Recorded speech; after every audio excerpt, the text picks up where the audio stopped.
Gimana ceritanya Bapak Tuhan, Yesus Tuhan, Roh Kudus Tuhan, tapi bukan tiga Tuhan, tapi satu Tuhan?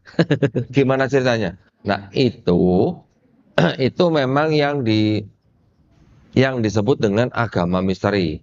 Nah, misteri itu apa? Tidak bisa dijelaskan dengan akal manusia. Jadi bangsa-bangsa sebelumnya, sebelum Yunani pun sudah menyembah Tuhan yang triad, katanya gitu. Triad itu artinya tiga tapi satu, satu tapi tiga. Bangsa Sumeria menyembah dewa-dewa tiga tapi satu. Bangsa Persia sama. Bangsa Babilonia sama. Ada Namrus, Tamrus, Semiramis. Bangsa Persia sama juga. Ada dewa Ahura Mazda, ada Mitra, ada Ra. Nah, di India juga sama, ada Trimurti ya Bu. Betul kan? Ada Brahma, ada Wisnu, ada Siwa. Di Mesir juga ada. Ada dewa Osiris, nanti ada Horus, ada Isis gitu. Tiga tapi satu, satu tapi tiga. Maka itulah semua itu di kawasan itu, bangsa-bangsa itu menyembah Tuhan yang pribadinya tiga. Rumah sakit Katolik, rumah sakit Kristen lebih bagus. Betul nggak Bu? Pak, benar ya? Kalau di rumah sakit mereka ya nih Bu ya, ini saya sudah sering mendengar kasus ya. Ketika ada pasien yang mungkin sakaratul maut, itu kalau itu apa namanya, keluarganya itu nggak boleh nungguin ya. Nanti yang nungguin dari tim rumah sakit. Nanti tiba-tiba gimana caranya simsalabim sudah jadi Kristen Bu, ya bisa begitu. Saya tahun lalu mengirim utusan ke salah satu rumah sakit di Bandung. Ada salah seorang pemuda, ibunya sakit, dibawa ke rumah sakit tersebut karena emergensi.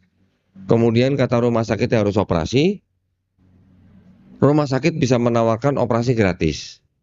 Karena pemuda ini mungkin belum mengurus BPJS-nya, jadi ditawari untuk operasi dengan ditanggung oleh rumah sakit, tapi syaratnya apa?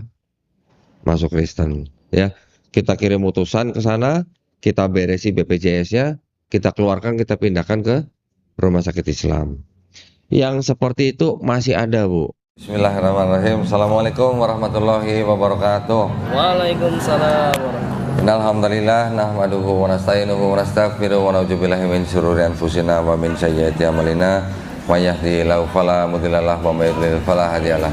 Asyhadu an la ilaha illallah wahdahu la syarikalah Disuruh diri. wa asyhadu anna Muhammadan abduhu wa rasuluh. Allahumma sholli wa sallim wa barik ala sayyidina Muhammadin wa ala alihi washabihi ajmain. Amma ba'd. Berdiri kata bro. Berdiri ya? Iya. Waduh. Ada kursi gak? Ini kursi. Ada. Nah. Waduh, jadi paling tinggi dong duduknya. Izin Ustaz. Duduk lebih tinggi nih, mohon maaf nih sebentar. Atas permintaan emak-emak radikal katanya Pak.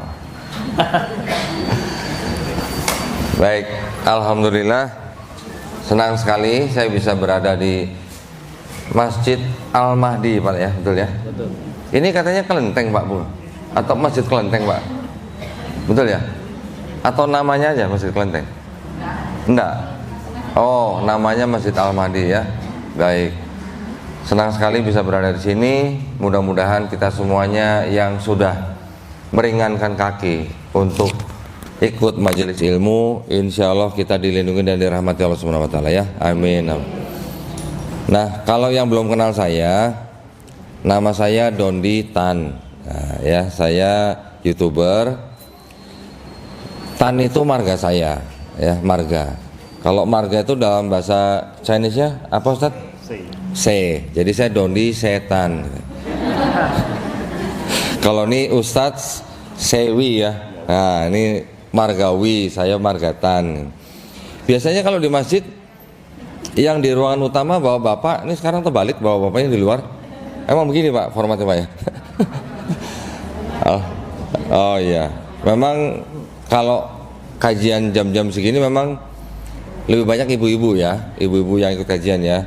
Bapak-bapaknya cari nafkah ya. Dan lagi ibu-ibunya memang yang perlu mencari ilmu, menimba ilmu. Untuk siapa? Untuk melindungi keluarga. Betul ya Bu ya? Saya kembali ke Islam tahun 2014. Loh kok kembali ke Islam? Memang dulunya Muslim. Setiap manusia yang lahir kan Muslim, betul ya Satya? Setiap manusia yang lahir fitrah. Fitrah artinya Muslim. Orang itu nanti besar menjadi Kristen, Yahudi atau Majasi karena orang tuanya, seperti saya, gitu ya. Namun ketika orang itu mengenal Islam, menerima Islam, bahkan sampai memeluk Islam, sebenarnya orang itu tidak pindah agama, tapi orang itu kembali ke fitrahnya, ya. Alhamdulillah 2014 tanggal 25 Juli saya mengulang syahadat saya. Loh, emang pernah syahadat sebelumnya?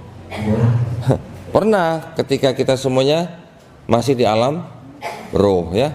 Sebelum ada di kandungan ibu kita. Kita dulu semuanya pernah bersyahadat, pernah berikrar bahwa Rob kita adalah Allah Subhanahu wa taala. Ketika ibu-ibu misalnya, bapak-bapak lahir jadi manusia di keluarga yang muslim, alhamdulillah, bapak ibu bisa memelihara la ilaha illallah terus, ya. Tapi ketika orang lahir di keluarga yang bukan Islam seperti saya butuh berapa tahun gitu ya, kehilangan la ilaha illallah di mulut saya, sampai akhirnya saya mengulang syahadat saya. Nah, itu sebenarnya makna daripada orang yang kembali ke fitrahnya, ya. Saya bergabung dengan sebuah yayasan, yaitu Yayasan Pembina Mu'alaf At-Tauhid, pusatnya di Surabaya, yang mana yayasan kami ini selain membina para mu'alaf, yayasan kami ini juga menempuh jalur perang pemikiran. Nah, ngapain perang pemikiran? Nah, yang tadi dibilang sama Ustadz Anjas ya, debat gitu. Nah, jadi zaman sekarang sudah tidak ada, atau sudah tidak musim lah, tidak zaman perang fisik, apalagi di negara Republik Indonesia yang damai. Tetapi yang namanya perang pemikiran apa ini? Perang pemikiran dalam hal akidah, ya. Bapak Ibu mungkin sudah pernah mendengar istilah kristenisasi. Ada ya Bu ya? Ada. Di sini ada nggak Bu? Hah? Ada Pak di sini Pak? Di sini kompleknya ini Islam minoritas. Di sini adanya bukan kristenisasi tapi islamisasi. Oh, malah islamisasi. Baik ya, Bapak Ibu, agama di seluruh, mungkin di seluruh dunia lah ya. Di Indonesia ada 6 agama. Itu yang, kalau yang Katolik dan Protestan ini sebenarnya satu akidah sebenarnya. Cuman mereka mungkin beda-beda di liturgi atau ritual agamanya. Imannya tapi sama, Katolik dan Protestan. Disebutnya Kristen ya, Katolik dan Protestan itu sama-sama disebut Kristen atau kekristenan gitu. Kristen dan Islam itu sama-sama agama misi. Agama apa? Misi. Agama misi artinya apa? Mengajak orang untuk masuk ke dalam agama itu ya. Tapi bedanya gini, kalau di Islam kita mengajak orang untuk masuk Islam, tapi kita juga mengenal yang namanya la ikraha fiddin. Kita juga mengenal yang namanya lakum dinukum waliyadin. Dan kita diperintahkan untuk berdakwah dengan satu kalimat apa? Sampaikanlah walaupun hanya satu ayat ya, tapi tidak ada paksaan. Dan agamamu agamamu, agamaku agamaku. Tapi kalau di Kristen Bu ya, Kristen nih, itu perintah untuk mengajak orang itu masuk agama Kristen itu disebutkan di dalam kitab mereka, dalam surat Matius pasal 28 ayat 19. Karena itu pergilah, jadikanlah semua bangsa muridku, baptislah mereka dalam nama Bapa dan Putra dan Roh Kudus. Jadi karena mereka bilang semua bangsa termasuk kita, baptislah dalam nama Bapa dan Putra dan Roh Kudus, berarti kalau belum dibaptis kan belum selesai urusannya mereka. Nah, bedanya di situ ya. Walaupun di Indonesia punya aturan dalam beragama ya. Ada Undang-Undang Dasar 1945 pasal 29 ayat 2. Yes, boleh minta air putih, yes. Bahwa setiap warga negara dijamin haknya untuk memilih dan menjalankan agama dan kepercayaannya masing-masing, ya. Nah, air putih. Dan juga selain itu, di Indonesia juga ada aturan namanya keputusan bersama dua menteri. Nomor 1 tahun 79, ya, antara Menteri Agama dan Menteri Dalam Negeri yang mengatur tentang pensiaran terhadap orang yang sudah beragama. Jadi di dalam keputusan bersama itu dilarang, ya, untuk pensiarkan agama kepada orang atau kelompok orang yang sudah beragama. Itu ada aturannya, ya. Terus gimana dong kalau Islam? Apakah kita mengajak orang yang sudah beragama? Tidak, ya.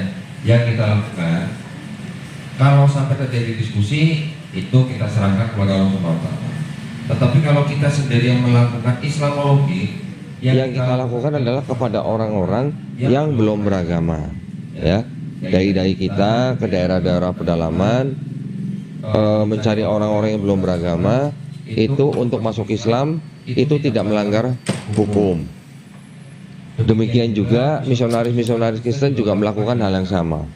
Tetapi mereka juga melakukan proses itu kepada orang-orang yang sudah beragama, gitu ya. Di kota-kota mereka juga melakukan kegiatan door to door, gitu. Di Bondowoso ada nggak gitu? Oh, ada katanya. Ya, selama ada kegiatan seperti itu, maka kami dari Yayasan Pembina Mu'alafah Tauhid berkat untuk melakukan upaya-upaya untuk membentengi umat Islam dari upaya-upaya pendangkalan akidah dan juga dari upaya-upaya pemurtatan, ya. Caranya bagaimana? Caranya itu adalah dengan ilmu kristologi. Nah, ini yang akan saya sampaikan. Ilmu kristologi ini gunanya adalah untuk membentengi akidah umat Islam dari upaya pemurtatan, gitu ya. Kalau misalnya nih, naudzubillah mujalik nih, Bapak Ibu hanya diketok-ketok sama orang-orang yang, waduh, ini mau jualan apa nih? Sama orang-orang yang mau istilahnya memberi pamflet atau buku, ya, yang intinya mengajak Bapak Ibu untuk masuk agama mereka. Itu sebenarnya dilarang oleh aturan pemerintah. Tapi kalau ibu bapak menghadapinya dengan gagang sapu, ya, terus kalau ada yang foto, yang salah yang mana, Bu? Yang pegang gagang sapu atau yang pegang pamflet? Yang pegang gagang sapu, ya. Itu yang boleh dikatakan salah kaprah, gitu ya. Maka itulah kita bertekad memberikan edukasi atau ilmu kristologi ini kepada Bapak Ibu supaya Bapak Ibu tidak mudah dimurtadkan, ya. Juga kepada anak kerabat kita, ya. Karena mereka melakukan misi itu kenal tempat, kenal umur. Siapapun bisa menjadi korban, dimanapun mereka bisa beroperasi. Bisa di depan minimarket, bisa di pasar, bisa di pusat perbelanjaan, bisa di rumah sakit, bisa di sekolah, bisa di kantor-kantor pemerintahan, di mana saja, ya. Di kantor juga begitu. Nah, maka itu kami memandang bahwa kita sangat perlu, ya, mengetahui yang namanya ilmu kristologi, tetapi ilmu kristologi ini bukan fardu ain, ya. Tidak perlu semua umat Islam belajar ini, tapi ini adalah fardu kifayah. Tapi kalau Bapak Ibu sebagai orang-orang yang bisa menjadi calon korban kristenisasi setiap saat, tidak ada salahnya Bapak Ibu belajar dan mengetahui sedikit tentang kristologi, ya. Nah, jadi kristologi itu apa? Kristologi itu adalah ilmu, salah satu bidang ilmu, ya. Salah satu bidang ilmu yang mempelajari tentang posisi Nabi Isa alaihissalam, ya, atau Yesus Kristus di dalam agama Kristen. Itu ya kristologinya. Mungkin nanti kita bisa interaktif, ya, supaya ini. Kira-kira nih, Bu, sebelum saya saya takutnya waktunya nanti kurang. Dari Bapak Ibu sudah ada yang pernah mendengar kajian-kajian kristologi?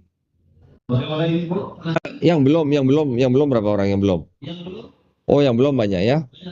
Oke, sebentar. izin dulu ya, minum dulu ya Bu ya. Suara saya agak serak ini. Baik. Berarti masih setengah ini mulai ya. Jangan pertanyaan apa itu saya ya.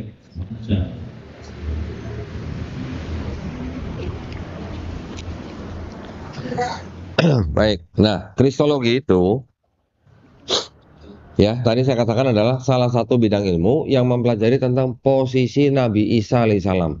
Ya, Nabi Isa alaihissalam itu Yesus Kristus bukan Bu? Oh bukan. Waduh. Gimana ceritanya bisa bukan Bu? Alasannya apa? Ada yang tahu? Hah? Nabi Isa alaihissalam itu sama nggak dengan Yesus Kristus? Beda. Bedanya di mana? Isa itu naik. naik. Yang di Nggak, saya nanya orangnya. Saya nanya orangnya, bukan ceritanya. di salib itu Yesus saya. Enggak, saya nggak nanya yang disalib. Saya nggak nanya yang disalib. Yang saya tanya, nama Isa Al-Masih itu sama nggak dengan nama Yesus Kristus? Hah? Beda. Beda ya? Oke, nah ini yang kadang-kadang kita umat Islam belum sampai ke situ ya. Saya nggak nanya kisahnya. Saya nggak nanya siapa yang diserupakan disalib ya. Saya nggak nanya siapa yang diangkat. Isa Al-Masih, Nabi kita ya, alaihissalam, itu orangnya, sosoknya, profilnya itu sama dengan Yesus Kristus.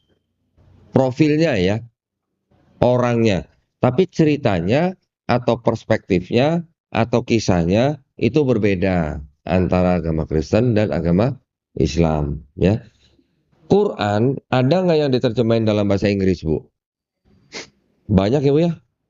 Ada nggak Bu Quran terjemahan bahasa Inggris yang menerjemahkan Isa putra Maryam dengan Jesus son of Mary? Ada, banyak ya.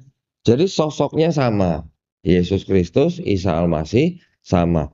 Kristus itu bahasa Arabnya Al-Masih. Kristus bahasa Indonesia, bahasa Inggrisnya Christ, bahasa Yunaninya Kristos, bahasa Mesiasnya apa? Bahasa Ibraninya Mesias. Bahasa Aramaiknya The Mesiho. Ya. Bahasa Arabnya Al-Masih. Artinya apa Bu? Ada yang tahu? Kristos atau Kristus, ada yang tahu Bu? Diurapi. Nah, diurap. Bukan urap sayur itu yang pakai apa parutan kelapa ya, bukan ya? Diurapi itu maksudnya di apa ya? Dibaluri gitu Bu. Dibaluri dengan minyak. Itu nah. Ya? Iya, diusap atau dibaluri dengan minyak gitulah, ya. Diusap, kalau usap itu Al-Masih, lebih tepatnya di Islam usap. Tapi kalau di Ibrani itu artinya diurapi atau dibaluri dengan minyak gitu ya. Siapa yang diurapi dengan minyak di tradisi orang Yahudi? Itu bisa imam, bisa raja, bisa nabi ya. Ketika mereka ditahbiskan, raja ditahbiskan, itu mereka biasanya diurapi dengan minyak. Minyaknya minyak khusus yang sangat mahal ya. Nah, yang disebut dengan Al-Masih, kalau di dalam Islam, Isa Al-Masih, itu konsepnya Nabi SAW diberikan mukjizat untuk bisa misalnya menyembuhkan orang sakit, membangkitkan orang mati dengan cara apa? Mengusap, gitu ya.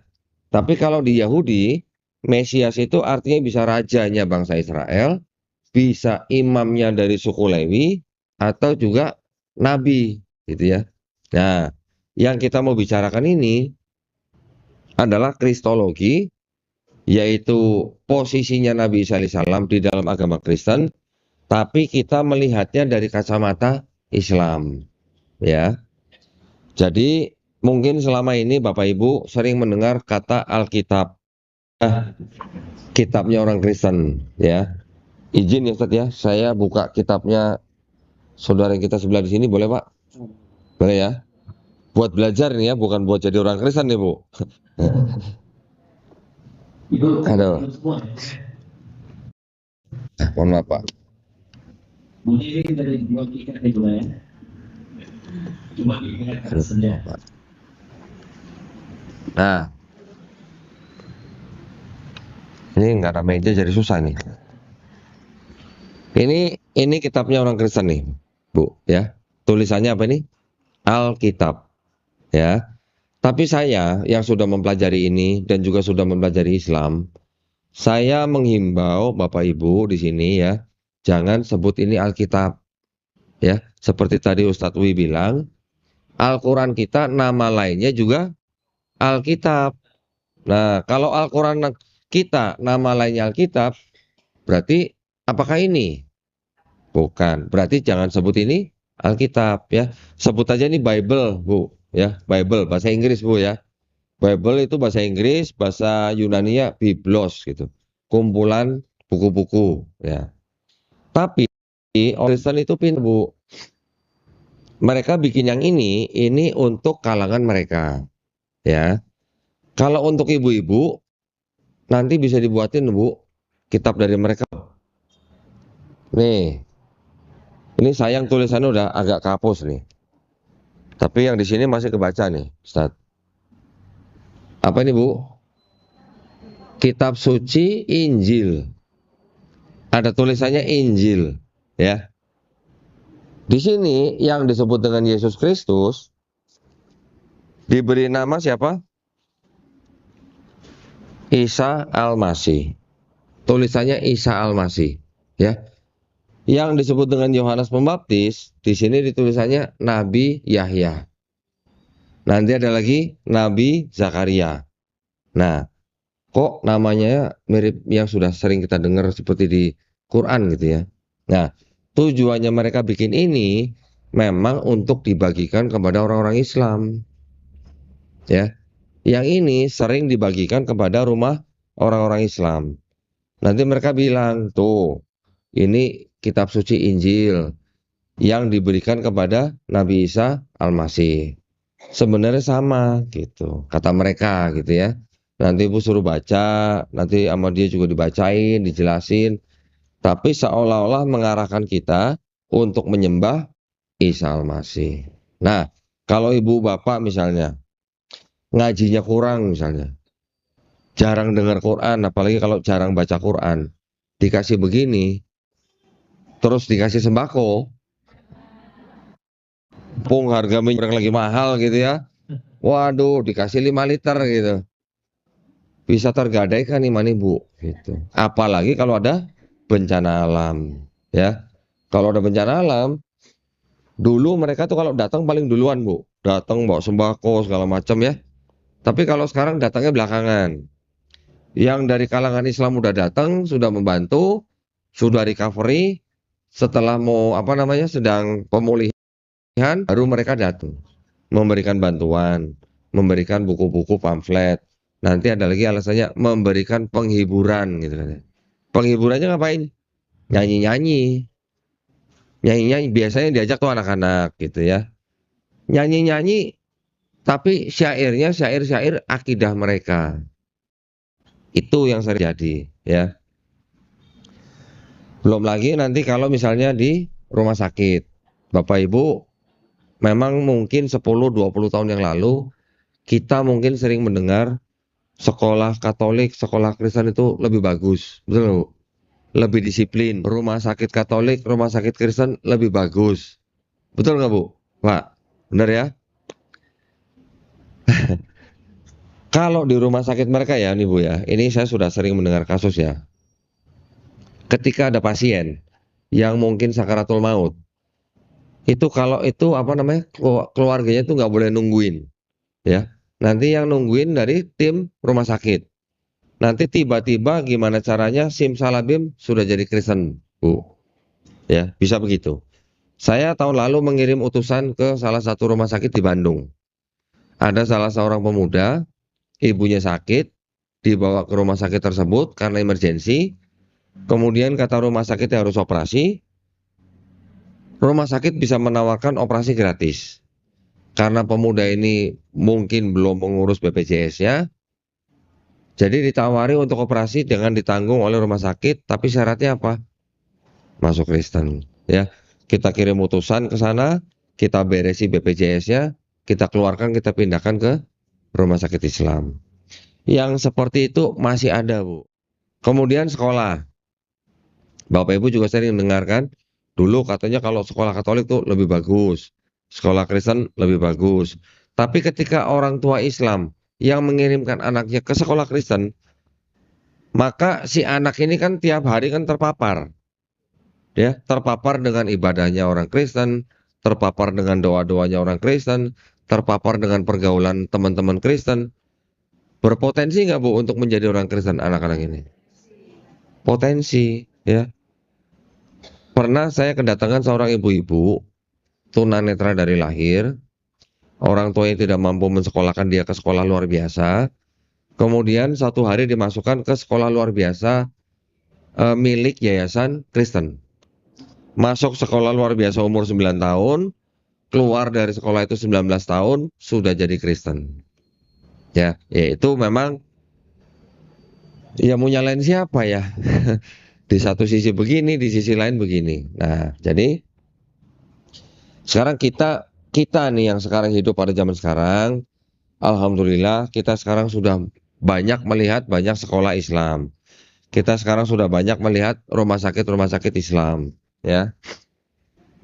Sehingga kita bisa memilih untuk menyekolahkan anak kita ataupun merawat orang tua kita atau keluarga kita. Sekolah ke luar negeri, kira-kira potensinya besar nggak, Bu? Untuk murtad? Lumayan besar, lumayan besar. Kenapa saya bisa ngomong gitu? Saya sering didatangi oleh orang tua Islam yang membawa anaknya sekolah ke luar negeri, pulang-pulang ke Indonesia sudah murtad. Banyak, ya, banyak kasus. Ada yang kembali ke Islam, ada yang tidak. Kalau memang mereka sudah terikat dengan mungkin organisasi atau apa. Kalau yang belum begitu terikat, ada yang bisa kembali, gitu ya. Itu saya sering menghadapi orang tua begitu. Karena apa? Di luar negeri masalah agama itu mungkin lebih bebas gitu ya, lebih liberal gitu. Jadi ini yang harus kita waspadai. Kalau memang orang tua ingin pendidikan anak yang lebih baik, ingin dikirim ke luar negeri, ya pilih-pilih negara mana gitu, ya, yang tidak berdampak atau berpotensi menjadikan anak kita malah jadi murtad, gitu ya. Ini saya hanya berbagi pengalaman gitu. Nah, mungkin Mas Anja semua ada kita TikTok ya, sambil TikTok, Ustadznya juga sambil live di TikTok. Ya, kita mungkin lebih banyak interaksi. Supaya apa? Supaya nanti ibu-ibu punya waktu lebih banyak untuk tanya jawab gitu Sebelumnya ya. saya menyampaikan salam dari Ustazah Umi Irena Handono. Oh, Masya Allah. Ya. Ya. Waalaikumsalam warahmatullahi wabarakatuh. Saya Bunda Lydia dari Sawangan. Saya ke sini karena upaya pemurtatan di sana sangat-sangat terbuka, Ustadz. Di Sentul. Iya, bukan Sawangan, Belabak, Magelang. Oh, Sawangan Magelang. Iya. Ya. Alhamdulillah. Ya.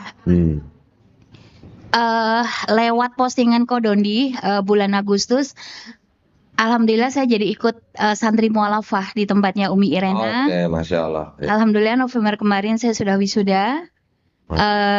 Dan ini saya hanya memberikan pernyataan ya, bahwa betul ibu-ibu sangat penting kristologi. Qadarullah saya mengucapkan syukur alhamdulillah. Saya dari Jakarta. Saya mantan misionaris. Dan alhamdulillah saya mantan misionaris. Dari Overcomer Church, Ustadz. Overcomer Church. JKI. Church. Ya. Oke, gerejanya apa, Bu? Gerejanya Overcomer dari JKI yang di Tanjung Duren itu yang super karismatika ya. Oke, karismatik. Iya, dan Ya, Bu. Qadarullah saya di 2 tahun ini alhamdulillah Allah sudah tangkap saya. Allah nggak mau saya masuk neraka karena saya menuhankan Yesus ya. Alhamdulillah. Dan orang tua angkat saya yang tadinya di Jakarta Muslim, hanya karena tadi sembako Ustazah, mereka menjadi murtad sudah sekitar 20 tahun lalu. Oke. 2 tahun saya pindah ke Magelang, alhamdulillah 1 tahun saya dakwai nggak mempan. Tidak ada respon. Qadarullah kemarin tanggal 25 beliau selesai merayakan ibadah mereka. beliau sakit dan dirawat.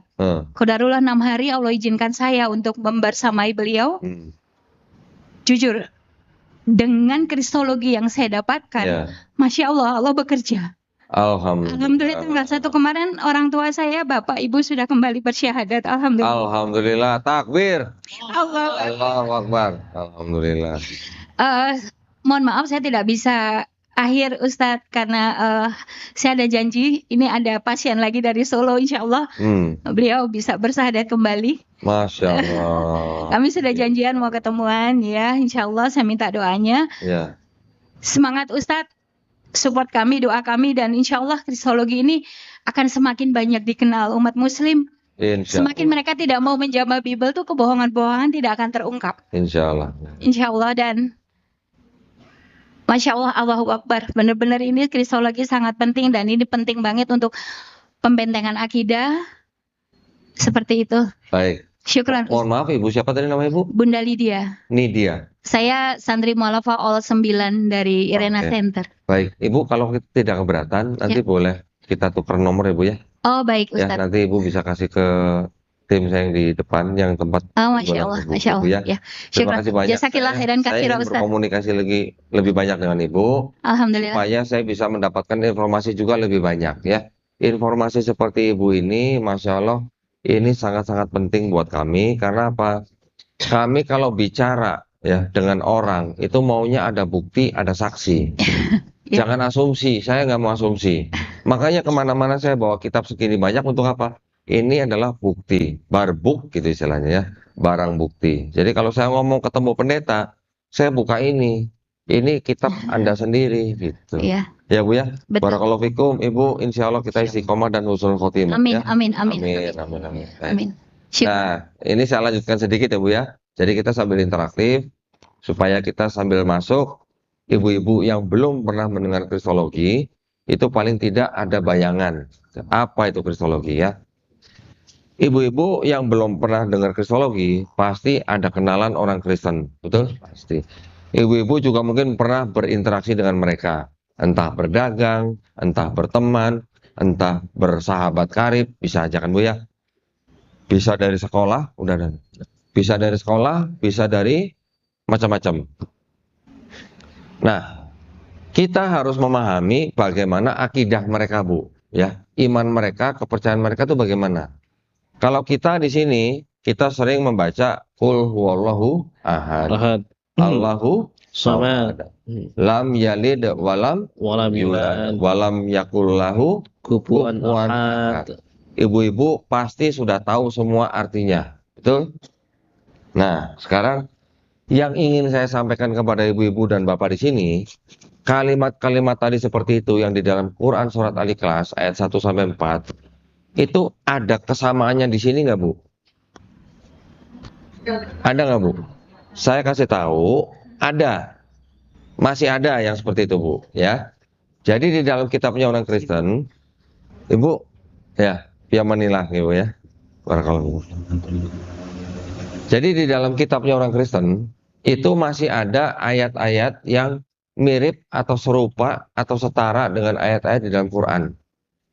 Tetapi, nah ini tetapi ya, di dalam kitab satu ini yang sama ini juga ternyata mengandung kebatilan, tercampur dengan kebatilan, ya.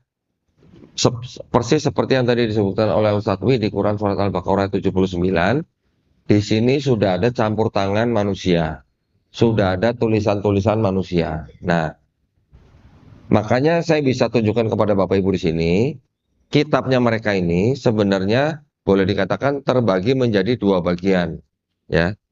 Tadi Ustadz Wi juga sebutin perjanjian lama, perjanjian baru nih. Kayaknya kristologi juga nih, kristolog juga nih Ustadz Wi ini, ya. Ini ada 2 bagian. Yang indeksnya warna hitam ini disebut perjanjian lama. Yang indeksnya warna merah disebut perjanjian baru, ya. Apa itu perjanjian lama? Apa itu perjanjian baru? Istilah perjanjian lama dan perjanjian baru itu sebenarnya bikinan orang Kristen, bukan bikinan orang Yahudi. Dan kitab yang perjanjian lama ini sebenarnya diambil atau berasal dari kitabnya orang Yahudi. Kok bisa begitu? Orang Yahudi sudah punya kitab hampir 500 tahun sebelum ada Yesus atau sebelum ada Nabi Isa alaihissalam, ya. Kitabnya mana? Kitabnya ini. Enggak. Banyak ya Ustaz ya. Banyak. Nah, Allah. ini kitabnya orang Yahudi, ya. Namanya Tanakh. Tanakh itu singkatan. Sebentar ya. Tanah ya. Nah, namanya Tanakh. Tanakh itu singkatan Torah, Nevi'im, Ketuvim. Torah itu yang disebut dengan 5 kitab Musa. Atau kalau bahasa sononya itu Pentateuch, gitu ya. 5 kitab. 5 kitab Musa itu namanya apa? Kejadian, Keluaran, Imamat, Bilangan, Ulangan. Nggak usah dihafalin, Bu. Itu yang disebut dengan Torah. Kita sering membaca di Quran Taurat, gitu ya. Ada lagi nanti yang disebut dengan Nevi'im, itu adalah kitab nabi-nabi. Ada kitab Nabi Yesaya, Yeremia, Yeskiel, Habakuk, Hagai, Mika, kemudian apa, Ayub, Yunus dan sebagainya. Itu kitab nabi-nabi. Ada lagi nanti kitab Ketuvim atau tulisan-tulisan. Tulisan orang bijak termasuk tulisan nabi-nabi. Ada kitab Mazmur. Nah, Mazmur itu yang kita kenal dalam Quran Zabur, ya. Jadi ketiga kelompok kitab itu dijadikan satu, namanya Tanakh. Tanakh ini disusun tahun 450 sebelum Masehi atau sebelum Nabi Isa alaihissalam turun ke dunia, ya. Ini yang menyusun orang Yahudi, bukan orang Kristen. Ditulis dalam bahasa Ibrani, ya. Kemudian kitab ini diterjemahkan ke bahasa Yunani. Kenapa diterjemahkan ke bahasa Yunani? Karena daerah Israel, Mesir, Persia, itu semuanya memang sedang dikuasai oleh bangsa Yunani, ya. Karena sedang dikuasai oleh bangsa Yunani, maka bahasa yang dipakai di situ juga bahasa Yunani. Sama seperti kita dulu dijajah oleh Belanda ratusan tahun, sehingga bahasa Belanda juga dipakai di Indonesia, gitu ya. Walaupun sekarang mungkin sudah tidak populer lagi. Nah, kitabnya orang Yahudi ini diterjemahkan ke dalam bahasa Yunani kira-kira di abad 3 sebelum Masehi. Selesainya kira-kira di abad kedua sebelum Masehi, ya. Kitabnya mana? Ini. Saya kalau ngomong harus ada buktinya nih. Nah, ini kitabnya, ya. Ini yang disebut dengan kitab Septuaginta. Isinya dalam bahasa Yunani. Kitab ini beredar terus sampai saya sebut aja Yesus lahir, sampai Yesus tidak ada, sampai abad kedua, ketiga, keempat. Kitab ini terjemahannya diresensi namanya. Diresensi itu apa, Bu? Diresensi itu artinya dikritik terjemahannya atau direvisi terjemahannya. Oleh siapa? Oleh orang-orang Kristen, ya. Sampai resensi terakhir itu di abad keempat, ya. Sebelumnya oleh Origen, Lucian, Hesesius, yang terakhir oleh Hesesius inilah yang akhirnya ditempel oleh orang-orang Kristen dengan kitabnya orang-orang Kristen sendiri. Nah, ini kitabnya orang Kristen yang tadi ini, ya. Ini yang disebut Perjanjian Baru, ditulis kira-kira pertengahan abad pertama hingga abad kedua. Kemudian setelah ini selesai diresensi, ini ditempel di sini di belakangnya. Nah, inilah jadi kitab orang Kristen. Ini diterjemahkan ke bahasa Latin, Jerman, Inggris, sampai ke bahasa Indonesia yang ini. Nah, ya. Terus masalahnya di mana gitu? Apa bedanya? Setelah diubah terjemahannya oleh orang Kristen, jadi bedanya apa gitu sama kitabnya orang Yahudi, gitu kan? Betul. Yang jadi masalah kan itu. Iya, betul masalah. Kalau kitab orang udah dipakai, tapi kalau maknanya sama dengan kitab yang diambil, mungkin nggak masalah. Itu namanya diadopsi, gitu ya. Tapi kalau diambil, terjemahannya dirubah, terus perspektifnya juga dirubah, itu namanya kalau namanya itu kalau bukan diperkosa namanya. Saya pakai istilah gitu ya? diperkosa, ya. Karena apa? Kalau diperkosa itu kan artinya Dipaksakan itu. dipaksa, dirubah dengan paksa gitu ya.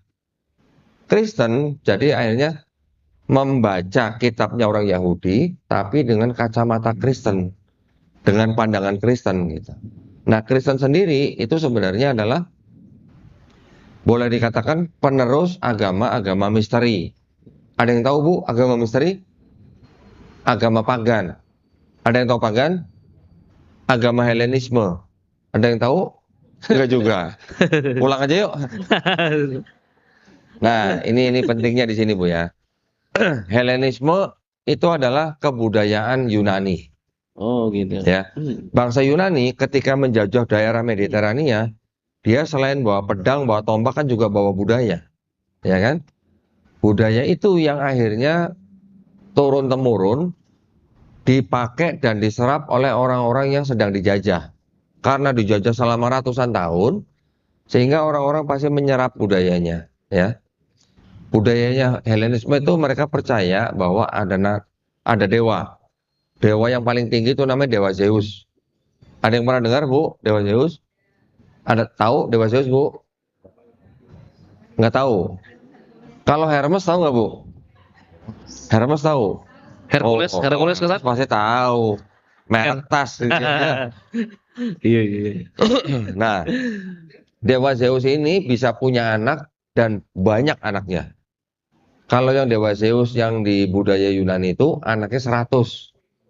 Bisa punya anak dari dewi, bisa punya anak dari manusia. Berarti ini dewa yang celamitan gitu, Bu, ya. Anaknya banyak, 100. Nah, nanti ada punya anak dari manusia, nanti ada dewa Hercules. Pernah dengar Bu ya, Hercules ya? Ada dewa Hercules Perseus. Nanti ada lagi Dewi Helen. Punya anak Dewi Helen namanya. Makanya budaya itu disebut dengan Helenisme. Gitu ya. Oh gitu. Budaya Helenisme ini yang sudah bercokol di daerah itu, termasuk di dalamnya ada bangsa Israel. Bangsa Israel ini yang akhirnya terpecah. Ada yang tetap pegang kitab mereka, ada yang terpapar dengan ajaran Helenisme itu. Yang terpapar dengan ajaran Helenisme itulah yang menciptakan atau menjadi cikal bakal agama Kristen. Itu ya. Karena kan di Kristen mereka mengenal Tuhan bisa punya anak dari manusia juga. Kemudian anaknya ini juga Tuhan gitu. Kan mirip konsepnya. Dewa Zeus punya anak Hercules. Hercules disebut setengah manusia, setengah dewa. Di Kristen, Bapa punya anak Yesus dari manusia. Yesus disebut sepenuhnya manusia, sepenuhnya Tuhan. Konsepnya mirip. Gitu ya. Loh, nanti kalau ada yang bilang Islam juga sama, Islam juga Allah istilahnya bisa menciptakan Nabi Isa alaihissalam dari manusia. Betul, kita Islam mengimani Nabi Isa alaihissalam dilahirkan dari perawan suci Maryam, tapi kan tidak disebut anak Tuhan, tidak disebut anak Allah, ya. Dan Islam tidak menyembah Nabi Isa alaihissalam. Bedanya kan di situ dengan Kristen, ya. Tapi kalau Kristen kan konsepnya Tuhan yang paling tinggi ini punya anak dari manusia, anaknya sepenuhnya manusia, sepenuhnya Tuhan. Jadi Yesus ini juga Tuhan. Jadi Bapa itu Tuhan, Yesus itu Tuhan, Roh Kudus Tuhan.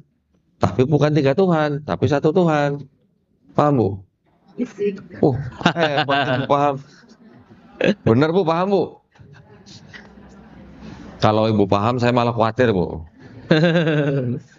Gimana ceritanya Bapak Tuhan, Yesus Tuhan, Roh Kudus Tuhan, tapi bukan 3 Tuhan, tapi 1 Tuhan? Gimana ceritanya? Nah, itu memang yang disebut dengan agama misteri. Nah, misteri itu apa? Tidak bisa dijelaskan dengan akal manusia. Jadi bangsa-bangsa sebelumnya, sebelum Yunani pun sudah menyembah Tuhan yang triad, katanya gitu. Triad itu artinya 3 tapi 1, 1 tapi 3. Bangsa Sumeria menyembah dewa-dewa 3 tapi 1. Bangsa Persia sama. Bangsa Babilonia sama. Ada Namrus, Tamrus, Semiramis. Bangsa Persia sama juga.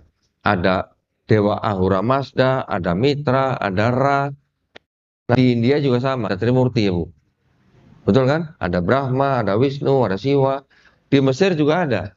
Ada dewa Osiris, nanti ada Horus, ada Isis, gitu. 3 tapi 1, 1 tapi 3. Maka itulah semua itu di kawasan itu, bangsa-bangsa itu menyembah Tuhan yang pribadinya 3. Ya.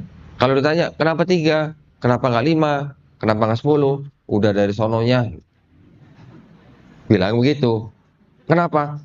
Karena seorang filsuf Yunani namanya Aristoteles mengatakan begini. Menurut orang-orang Pitagoras, nah, ada yang tahu Pitagoras, Bu? Yang belajar segitiga, matematika itu pasti tahu Pitagoras ya. Menurut orang-orang Pitagoras, dunia atau alam semesta ini dibatasi dengan 3, awal, tengah, akhir. Maka itulah kata Aristoteles, kami gunakan hukum itu untuk menyembah dewa-dewa kami. Nah, jadi Kristen boleh dikatakan penerus agama misteri. Ya, ada pengaruh Helenismenya, ada pengaruh paganismenya, dan juga ada pengaruh ajaran Platonisme. Yang saya sebutkan 3 ini, saya punya buktinya semua di sini. Ya, semua sudah saya tunjukkan, baik dalam debat, baik dalam kuliah, baik dalam konsultasi, semua saya tunjukkan. Ketika orang bisa berpikir dengan jernih, melihat sendiri barang bukti, dan mau menjemput hidayah, insya Allah kembali ke Islam. Masya Allah. Ini yang menjadi penting ya. Seperti tadi ibu itu sudah begitu lama jadi Kristen. Ketika dia mengikuti ajaran atau pelajaran Kristologi di Irena Center, ya, di tempatnya Ustazah Irena Handono di Sentul, alhamdulillah. Padahal mantan misionaris. Saya kaget, saya nggak tahu. Sama Ustaz. Respon Boleh juga tuh di podcast tuh. langsung diundang saya. Langsung nanti ya. Nah, jadi buat Bapak Ibu yang tidak pernah dengar seperti ini, tidak pernah melihat kitab-kitab mereka, Bapak Ibu kalau didatangi mereka, dikasih lihat kitab yang begini, yang merah tadi, bukan bingung aja Bu, bisa ragu-ragu. Apalagi kalau Ibu dikasih sembako sekarung gitu. Ya nggak Bu? Jujur aja gitu ya. Nah, jadi itulah pentingnya ilmu ini, yang mana kami harapkan dengan ilmu ini ibu-ibu dan bapak-bapak tidak mudah dimurtadkan, ya. Dan kami juga percaya bahwa ilmu ini itu sebenarnya bukan ilmu maksudnya kitab-kitab yang ini ya, tapi ilmu-ilmu yang berdasarkan ajaran Taurat, Zabur, Injil, itu juga yang digunakan oleh Rasulullah ketika mereka berinteraksi dengan orang-orang Yahudi, ketika mereka berinteraksi dengan orang-orang Nasrani. Ya, kalau Kristologi itu adalah ilmunya, orangnya kristolog, gitu ya. Saya berani sebut diri saya adalah kristolog. Banyak kristolog-kristolog di seluruh dunia. Ada almarhum Syekh Hamid Didat, ada Dr. Zakir Naik, macam-macam, di Indonesia pun banyak. Tetapi dari semua itu, yang paling hebat di seluruh dunia kristolog, ada yang tahu nggak Bu? Hah? Ada yang tahu? Nabi Muhammad SAW. Loh iya dong, kalau saya belajar bawa kitab segini banyak, Nabi Muhammad SAW kan cuma dapat wahyu. Udah bisa jawab orang-orang Yahudi, bisa jawab orang-orang Nasrani pada waktu itu gitu. Jadi buat kami ilmu ini penting gitu ya. Kita manusia biasa, kita nggak bisa dapat wahyu seperti Nabi. Kita dapatnya apa? Ilham lah gitu lah. Kalau lagi ngopi dapat ilham gitu ya. Dan juga kita butuh barang bukti seperti ini. Nah, ketika kita punya barang bukti, kita berdebat, kita tidak asumsi. Ya, kalau kita tidak asumsi, bisa nggak kita dianggap penistaan kalau begini? Karena ini adalah kitab mereka sendiri, dokumen mereka sendiri, yang kita bisa tunjukkan di dalamnya ada apa? Kontradiksi. Ya. Ada ayat-ayat yang tidak otentik. Ustadz udah pernah baca? Udah pernah baca? Berarti boleh baca ya? Boleh. Yang penting apa ke bismillah ya. Nah, kita demonstrasi Ibu ya. Kalau ibu-ibu biasanya di rumah lihat demonstrasi masak, demonstrasi kompor, sekarang kita demonstrasi ya Bu ya. Tunggu sebentar Bu. Baik, berarti ada salah satu ayat yang kontradiksi ya Ustaz ya? Nah gini, Oh, besar sekali. saya harus duduk nih. Ibu bisa lihat nggak bedanya? Nih, Besar tebelnya nih sama ini ya. Ini tebelnya segini, yang ini tebelnya segini. Kalau yang ini, Bu, ini tuh yang dipunyai oleh jemaat gereja. Tebelnya segini. Makanya enak kalau dibawa gereja kan gini bawahnya. Ya. Kalau ini kan susah bawahnya. Ketek nggak bisa begini kan. Yang mau saya buka di sini adalah bukti, ya. Bukti di dalam Quran surat Al-Baqarah bahwa mereka sudah mengubah-ubah atau merubah-rubah. Ini buktinya ada di sini. Buktinya dari kitab mereka sendiri. Oke. Ini kitab suci Katolik ya, Sat ya. Ini tulisannya apa, Tat? tidak untuk diperdagangkan. Tidak untuk diperdagangkan. Berarti jemaat nggak bisa punya ini. Lah kok Doni bisa dapat ini? Ada deh. Gitu. Kitab suci Katolik dengan pengantar dan catatan. Dia sendiri ya. Ya. Calon pastor. Nggak bisa. Tidak untuk diperdagangkan. Tidak dijual di toko buku. Ya. Dicetak tahun 2009, dipersembahkan kepada umat Katolik Indonesia oleh Direktorat Jenderal Bimbingan Masyarakat Katolik, Departemen Agama Republik Indonesia. Resmi nggak, Tat? Resmi. Nah, yang mau saya perlihatkan di sini, ini yang dianggap sebagai satu-satunya bukti bahwa di dalam kitab mereka ada ajaran Trinitas. Yang tadi itu ya, yang Bapa, Firman, Roh Kudus, dan ketiganya satu. Ada di sini nih. Jadi kalau ini gini, Tat, ini ayat, ini ada tafsiran, ya, ayat tafsiran. Nanti ada yang ayatnya sedikit segini, tafsir segini. Nah, ini udah saya tandain ini, makanya biar cepet. Nah, satu-satunya ayat yang dianggap mengajarkan Trinitas itu ada di dalam Quran. Ada di dalam 1 Yohanes 5 ayat 7, ya. Mulainya dari sini nih, Tat, dibacanya. Sebab ada 3 yang memberi kesaksian di dalam surga, Bapa, Firman, dan Roh Kudus, dan ketiganya adalah satu. Dan ada 3 yang memberi kesaksian di bumi, Roh manusia. Cukup sampai situ. Nah, di sini ada keterangannya nih. Ini boleh dikatakan tafsir lah ya. Ayat 7 sampai 8 di dalam surga sampai di bumi, keterangannya gini. Bagian ayat ini, coba. Bagian ayat ini tidak terdapat dalam naskah-naskah Yunani yang paling tua, dan tidak pula dalam terjemahan-terjemahan kuno, bahkan tidak ada dalam naskah-naskah paling baik dari Vulgata. Bagian ini kiranya aslinya sebuah catatan di pinggir halaman salah satu naskah terjemahan Latin yang kemudian disisipkan ke dalam naskah-naskah oleh penyalin, dan akhirnya bahkan disisipkan ke dalam beberapa naskah Yunani. Karenanya bagian ini pasti tidak asli. Boleh diulang, Tat, karenanya? Karenanya bagian ini pasti tidak asli. Tidak asli apa, Bu? Ibu yang ngomong ya, bukan saya loh. Ini kitab ini ngomong pasti tidak asli. Ada ayat yang mengajarkan Trinitas, pasti tidak asli. Ustadznya geleng-geleng kepala, Ustaz. Jadi gimana, Bu? Kalau ada kitab yang disebut kitab suci, di dalamnya ada ayat yang tidak asli, bisa nggak disebut sebagai kitab suci? Itu yang membuat saya dulu keluar dari Kristen, Bu. Ya, ketika saya sudah menemukan ini, oh ternyata ini ada campur tangan manusia. Tadi disebutkan kan, aslinya itu maksudnya sebenarnya ayat itu tadinya catatan di pinggir halaman, ya. Tapi catatan itu disisipkan atau istilahnya naik pangkat jadi ayat. Gitu. Jadi berarti sebenarnya catatan itu kan sebenarnya kan pemikiran agama orang, ya kan? Orang punya pemikiran agama, ditulis menjadi catatan, kemudian pemikiran agama ini menjadi agama, gitu. Ya, pendeknya begitu, Bu. Panjangnya nanti. Ya. Jadi kurang lebih seperti itu. Ketika saya bisa membuktikan bahwa di dalam kitab mereka ada ayat-ayat yang disebut pasti tidak asli, kurang apa lagi, Bu?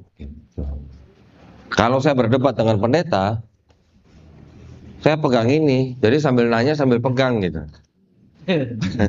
Pernah saya berdebat dengan salah seorang pendeta yang senior, dia tahu kitab ini, dia tahu isinya. Ketika saya tanya, saya sambil pegang, Pak, 1 Yohanes 5 ayat 7 itu firman Tuhan bukan, Pak?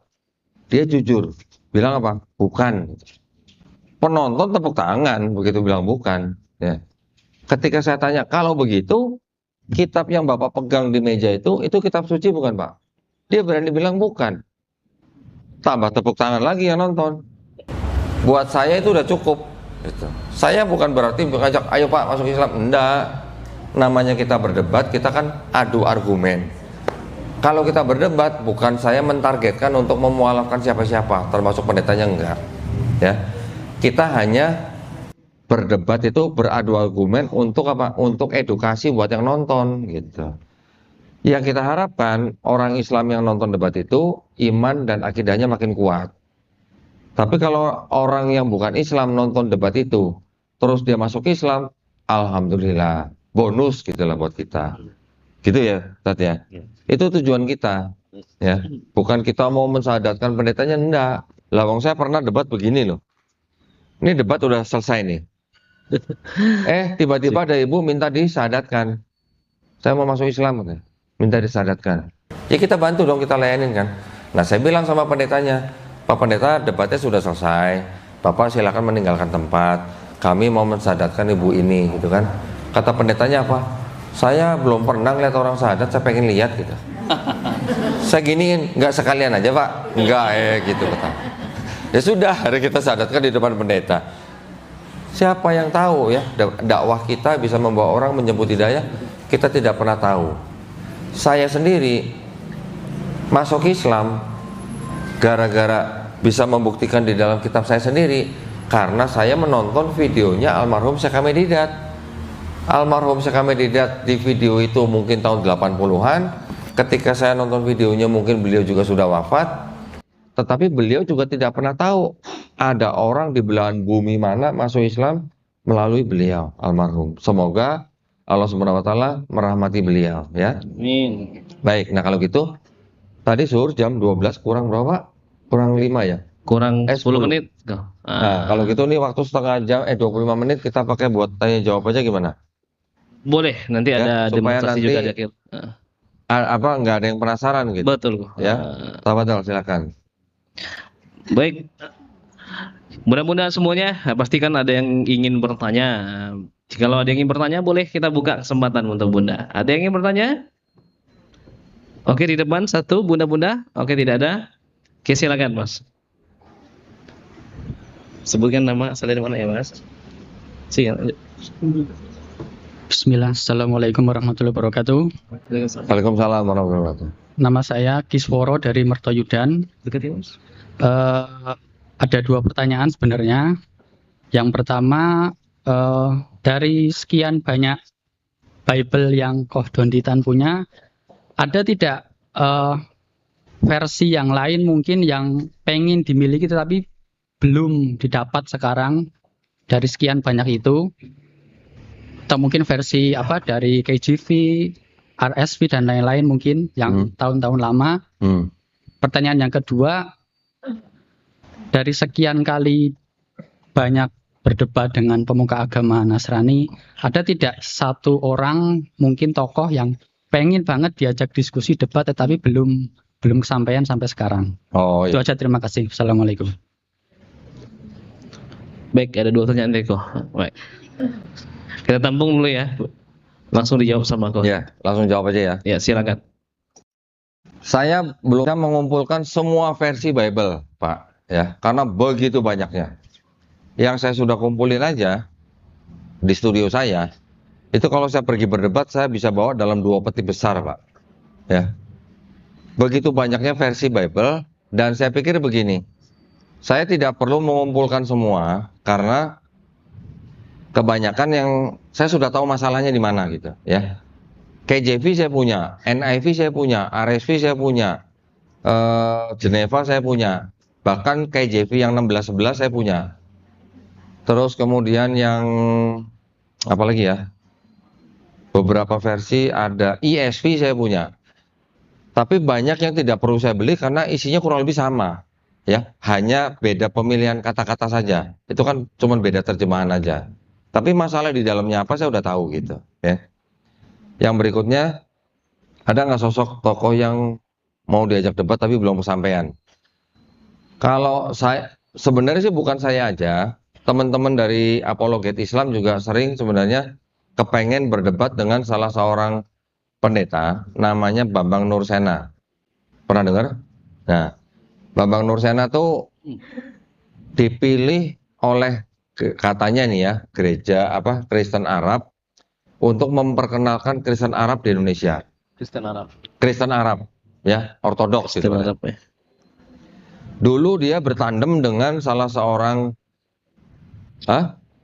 Menahem Ali. Menahem Ali sekarang satu yayasan sama saya. Jadi Menahem Ali-nya masuk Islam, alhamdulillah. Jadi sekarang tinggal Bambang Nursena. Menahem Ali sudah sering menghubungi Bambang Nursena untuk diajak berdebat. Tidak pernah mau. Janjian di tempat, janjian tanggal segini, jam segini, tidak datang. Didatangi ke kafenya, ngumpet gitu. Dikirimi surat, nggak ada jawaban. Nah, jadi ya dia memang tidak mau berdebat.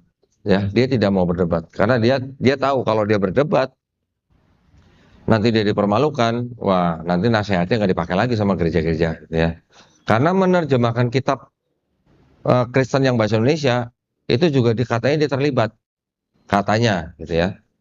Jadi di kitab mereka, Bu, itu menggunakan kata ALLAH, ya, tulisannya ALLAH. Saya bacanya Allah, gitu. Karena kan nggak ada tasdidnya.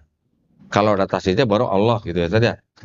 Mereka menggunakan kata Allah, tapi bukan sebagai nama Tuhan, ya. Ibu-ibu kalau ditanya Tuhan ibu siapa namanya, gampang jawabnya. Tapi kalau di sini kata Allah itu bukan nama Tuhan, tapi sebutan atau gelar, gitu. Nanti ada ayat jangan ada Allah lain di hadapanku. Berarti Allah di situ gelar, bukan nama, ya. Juga di sini ada kata Tuhan, gitu. Jadi Tuhan sama Allah itu disamakan artinya. Mereka membedakannya hanya dari sisi teologisnya saja, bukan dari sisi bahasanya, ya. Artinya bahasa Indonesia yang ada di kitab ini sebenarnya tidak sesuai dengan kaidah bahasa Indonesia, tidak sesuai dengan kaidah bahasa Arab. Karena apa? Karena orang Kristen Arab sendiri pun menggunakan kata Allah itu untuk nama Tuhan, gitu. Bahkan saya punya kamus, namanya kamus Al-Munjid, tebel segini. Di situ kata Allah didefinisikan sebagai apa? Ismu al-zat al-wujud al-wajib. Jadi nama daripada sebuah pribadi yang selalu ada dan maha ada, gitu. Kurang lebihnya begitu, ya. Gitu ya Pak ya, saya bisa jawab ya. Silakan yang lain. Baik. Ada lagi yang ingin bertanya? Kita buka ruang diskusi, boleh? Ustazah, silakan. Waalaikumsalam warahmatullahi wabarakatuh. Yang pengen saya ketahui sampai sekarang bahkan penasaran, ada perbedaan antara begini kesimpulannya, doktrin semacam apa yang diberikan kepada yayasan rumah sakit Kristen sehingga mereka begitu ramah sekali. Pengalaman saya, anak saya ketika masuk ICU ke Garota, itu dari dokter, perawat itu sungguh sangat ramah. Beda sekali dengan rumah sakit kita Islam, misalnya PKU.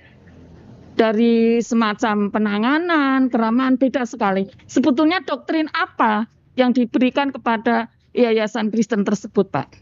Terima kasih. Assalamualaikum warahmatullahi wabarakatuh. Waalaikumsalam warahmatullahi wabarakatuh. Yang saya tahu begini Bu, doktrin mereka tuh begini, ajaran mereka.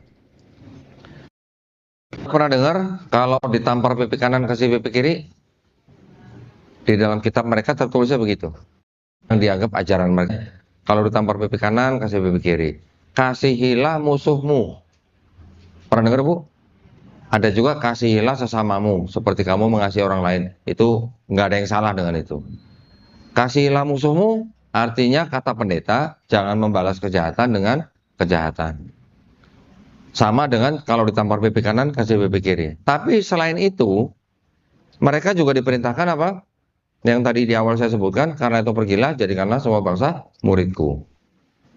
Selain itu ada lagi apa? Cerdik seperti ular, tulus seperti merpati. Gitu. Jadi ya, ada kasihlah musuhmu, tampar pipi kanan kasih pipi kiri, jadikanlah semua bangsa muridku, cerdik seperti ular, tulus seperti merpati. kira-kira 4 itu yang menjadi ajaran utama mereka. Saya kalau berdebat mah tinggal gini aja, bener nih, tampar pipi kanan kasih pipi kiri nih, cobain ya, gitu. Pada nggak mau, Bu. Yang datang ke saya, loh kan selama ini mereka mendengarnya begitu. Kalau ditampar pipi kanan kasih pipi kiri, saya udah mau maju aja, cobain ya. Jangan, gitu-gitu. Kenapa jangan? Sesuai fitrah, sesuai nalar. Orang mana ada yang mau begitu, gitu ya. Kalau fitrahnya gimana? Di Islam diajarinnya gimana? Kalau kamu dizolimi orang, kamu boleh bales, tapi yang setimpal, tidak boleh berlebihan. Tapi memaafkan lebih baik. Itu Islam. Lebih adil mana? Sama tampar pipi kanan kasih pipi kiri. Gitu ya. Lagi pula kalau kasihilah musuhmu, itu bisa menjadi bumerang buat mereka, Bu. Gini contohnya. Ketika penjajah Belanda datang ke Indonesia, dulu gitu ya, waktu bangsa Indonesia jauh dari merdeka, belum merdeka. Penjajah Belanda datang. Terus ngapain, Bu? Belanda datang sini ngapain? Ngasih duit apa ngasih hasil bumi gitu apa enggak? Ngambil hasil buminya kan, dibawa ke Belanda. Itu kan namanya juga dijajah gitu, menjajah gitu. Tapi ketika menjajah sebuah bangsa yang belum merdeka, mereka juga ngasih kitab, Bu. Kasihilah musuhmu. Musuhnya bangsa itu siapa? Nah, penjajahnya kan gitu. Jadi itu tidak bisa diterapkan. Mau di pengadilan sekalipun nggak bisa. Pernah dengar nggak, Bu, di pengadilan ada kasihilah musuhmu. Kalau tampar pipi kanan kasih pipi kiri, gitu ada nggak, Bu? Nggak ada ya, Bu ya. Di sebuah universitas di Amerika, Bu, Universitas Harvard, ada beberapa pintu masuk. Di setiap pintu masuk itu mereka memajang pernyataan-pernyataan.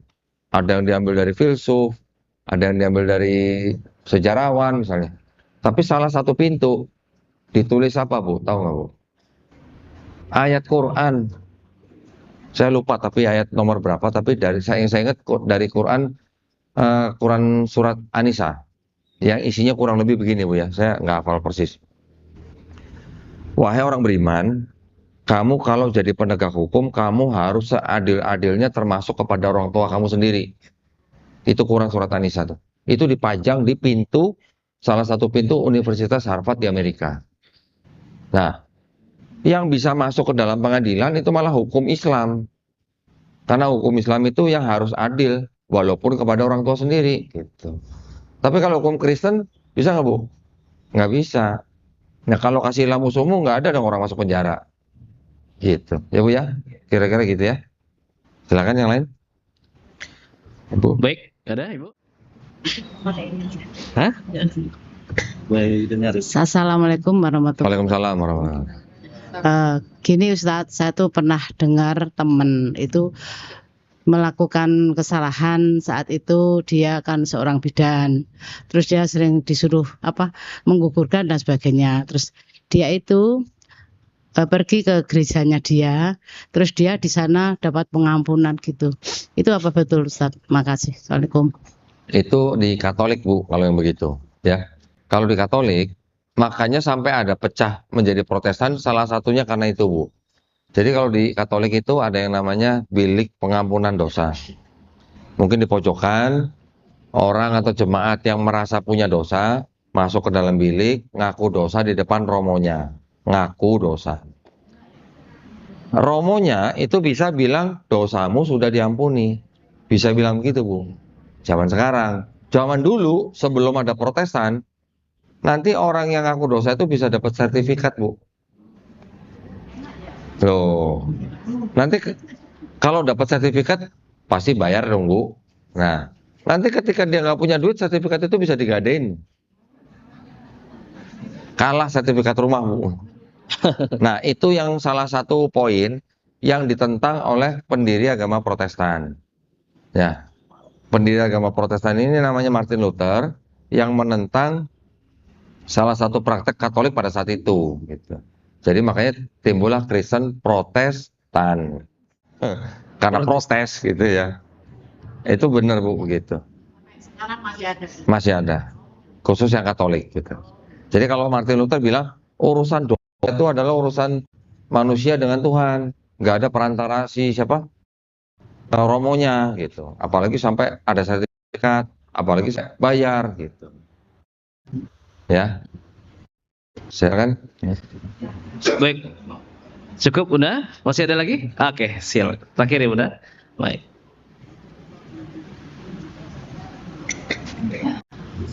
Bismillahirrahmanirrahim. Assalamualaikum warahmatullahi wabarakatuh. Waalaikumsalam warahmatullahi wabarakatuh.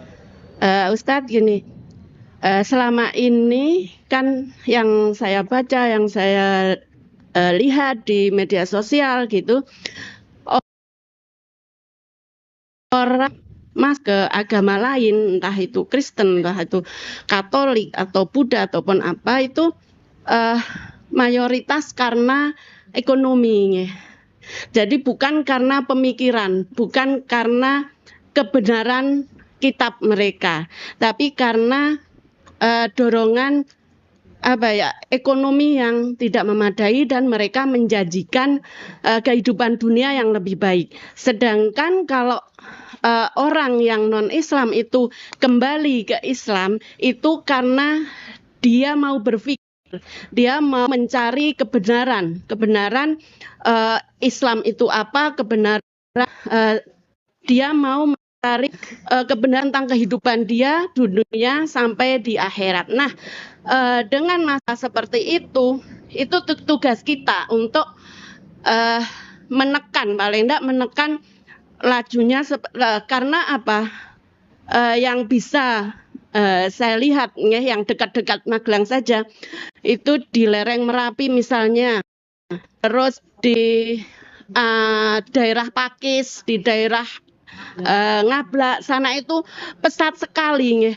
Jadi saya pernah diceritakan Ustadz saya di lereng Merapi itu tahun berapa 5 tahunan yang lalu itu masih mayoritas Islam, tapi setahun kemudian tinggal 70%, setahun lagi tinggal 50%, sekarang malah 30% kalau nggak salah. Itu kan sangat miris nggih.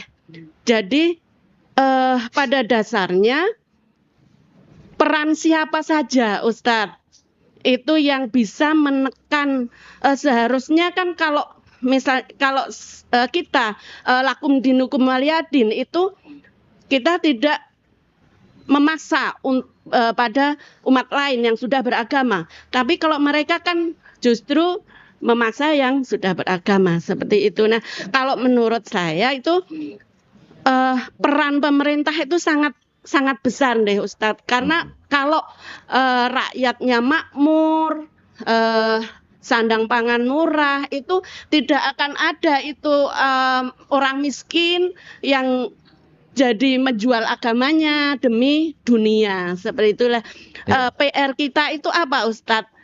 Kita sebagai umat muslim, langkah apa yang harus kita lakukan untuk menekan itu, dan juga apa yang harus kita lakukan untuk menjadikan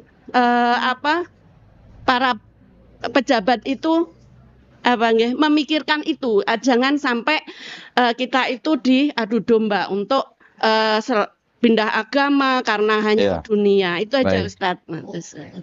Baik, saya udah menangkap poin dari Ibu.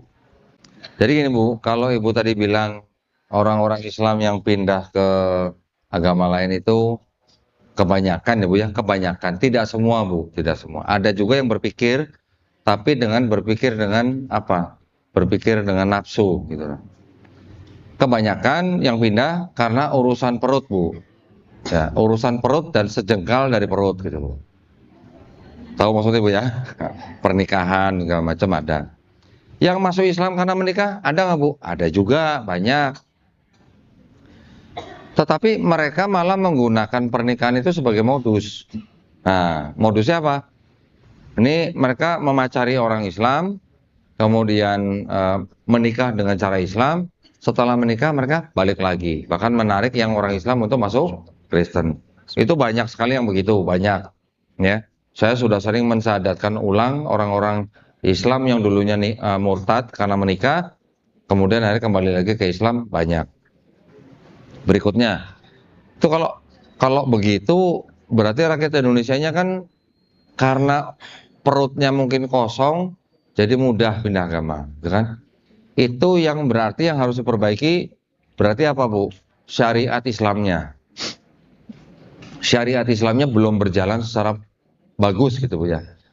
Kalau zakatnya jalan dan disalurkan dengan baik, kira-kira ada nggak orang Islam kelaparan Bu? Nggak ada.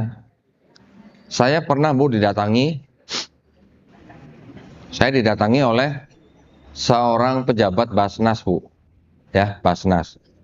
Dia bawa laporan keuangan. Dia mengatakan pada saya bahwa penyaluran zakat di Indonesia dan pengumpulan zakatnya juga itu juga belum optimal.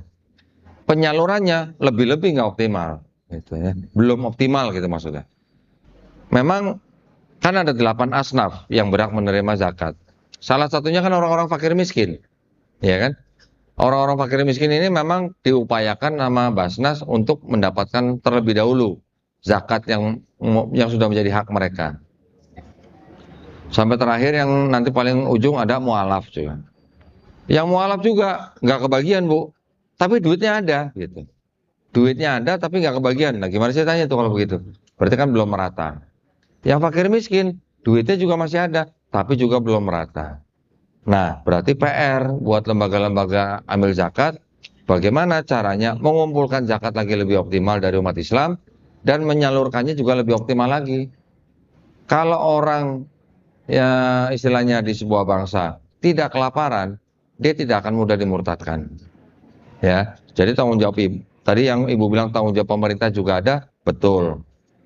Di Indonesia sepertinya belum berani ya kalau pegawai negeri itu dipotong gajinya untuk zakat, itu belum berani kayaknya. Apa sudah? Saya nggak tahu. Ada ya. Tapi mungkin belum semua kali ya. Belum semua ya. Nah, belum semua. Masih kalah sama Vatikan. Di Vatikan Bu, itu berapa tahun yang lalu, setiap warga Itali penghasilannya dipotong lari ke Vatikan. Setiap warga Itali. Akhirnya mereka protes. Protesnya kenapa? Mereka sudah nggak mau gitu, nggak percaya lagi sama agama itu. Jadi sekarang di Itali banyak orang ateis malah. Gerejanya masih ada, yang datang kebanyakan orang-orang tua dan imigran. Nah, uang yang diterima sama Vatikan ini kemana? Salah satunya ke Indonesia Bu. Nah, salah satunya ke Indonesia. Kira-kira tahun 2017 yang saya dapat informasinya, daerah Malang Selatan dibangun gereja besar sekali. Setiap warga kampung yang masuk gereja itu hari Minggu, pulangnya satu kepala 100.000. 2017 Bu. Orang kampung 100.000 per kepala. Berapa hari makan 100.000 itu? Seminggu. Berarti kalau satu keluarga 5 orang, udah 2.500.000. Ya kan? Nah, jadi dananya begitu besar. Nah, kita bagaimana melindungi umat Islam? Satunya dengan zakat. Zakat sangat penting Bu, gitu ya. Betul. Ya. Makanya itu itu kan perintah dari Allah Subhanahu wa taala. Perintah dari yang menciptakan manusia dan langit dan bumi. Perintah itu pasti tidak ada jeleknya buat manusia. Nggak mungkin jelek buat manusia gitu. Makanya kita semua yang masih istilahnya bisa datang ke majelis seperti ini, kitanya sendiri juga mengeluarkan zakat kita apa enggak gitu. Zakat kita juga bisa mencegah saudara muslim kita murtad. Ya Bu ya? Betul. Mudah-mudahan menjawab pertanyaan. Baik, ibu-ibu yang kami hormati, kami mengucapkan terima kasih banyak atas izinnya Ustadz juga kami mengucapkan terima kasih banyak. Kami telah menyampaikan Bunda bahwasanya kami bersama Kohdonditan juga memiliki misi kemanusiaan yang hari ini kami peruntukkan untuk saudara-saudara kita yang ada di Gaza, Palestina.